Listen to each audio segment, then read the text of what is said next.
S, வீடு, schools, hotels, store room இங்கெல்லாம் partition wall கட்டணும்னாலும் இப்போ பில்டிங் ஓனர்ஸோட first choice Renocon rapid wall panels.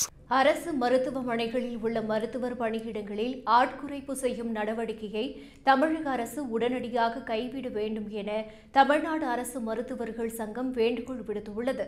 இதுகுறித்து தமிழ்நாடு அரசு மருத்துவர்கள் சங்கம் வெளியிட்டுள்ள செய்திக்குறிப்பில், தமிழ்நாட்டில் உள்ள அரசு மருத்துவக் கல்லூரிகளில் 11 புதிய மருத்துவக் கல்லூரிகள் மற்றும் 4 பழைய மருத்துவக் கல்லூரிகளில் இருந்து ஜூனியர் ரெசிடென்ட் பதவியில் உள்ள மருத்துவர்களை ஆட்குறைப்பு செய்து புதிதாக திறக்கப்பட்டுள்ள மருத்துவமனைகளுக்கு பணி நிரவல் செய்து சமீபத்தில் அரசு ஆணை பிறப்பித்தது.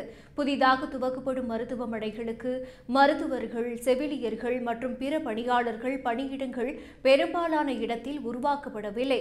குறிப்பாக ஜெய்காத் திட்டத்தின் கீழ் சென்னை, கோவை, சேலம், நெல்லை மற்றும் மதுரையில் உள்ள மருத்துவக் கல்லூரிகளில் கட்டிடங்கள் கட்டப்பட்டுள்ளன. ஆனால் அந்த கட்டிடங்களில் துறைகளை ஆரம்பிப்பதற்கு எந்த ஒரு பணியிடமும் இதுவரையில் உருவாக்கப்படாமல் உள்ளது. அதேபோன்று வேலூர், தூத்துக்குடி போன்ற இடங்களில் சூப்பர் ஸ்பெஷாலிட்டி மருத்துவமனைகள் துவக்கப்பட்டுள்ளன. இங்கும் மருத்துவமனைகளை நிர்வகிப்பதற்கு மருத்துவம், செவிலியர் மற்றும் பணியாளர்கள் பணியிடங்கள் இதுவரை உருவாக்கப்படவில்லை. பழைய மருத்துவமனைகளில் இருந்து மருத்துவர்கள், பணியாளர்கள் இங்கு பணி செய்ய நிர்பந்திக்கப்படுகிறார்கள். மேலும் கலைஞர் நூற்றாண்டு மருத்துவமனை மற்றும் பெரியார் நகர் மருத்துவமனையிலும் இதே நிலை உள்ளது என்று கூறப்பட்டுள்ளது. மேலும் தேசிய மருத்துவ ஆணையத்தின் விதிகளின்படி பார்க்க வேண்டிய வெளி நோயாளிகள் பிரிவு, புற நோயாளிகள் பிரிவு, அறுவை சிகிச்சைகள், பிரசவங்கள் ஆகிய குறியீடுகளில் அந்த விதிகளை விட சுமார் 3 முதல் 4 மடங்கு வரை அதிகமாக பார்க்கப்படுகிறது. உதாரணமாக 100 MBBS சீட்டுகள் உள்ள மருத்துவக் கல்லூரிக்கு 420 படுக்கைகள் இருந்தால் போதும். ஆனால் 800 இருந்து 1000 படுக்கைகள் உள்ளன.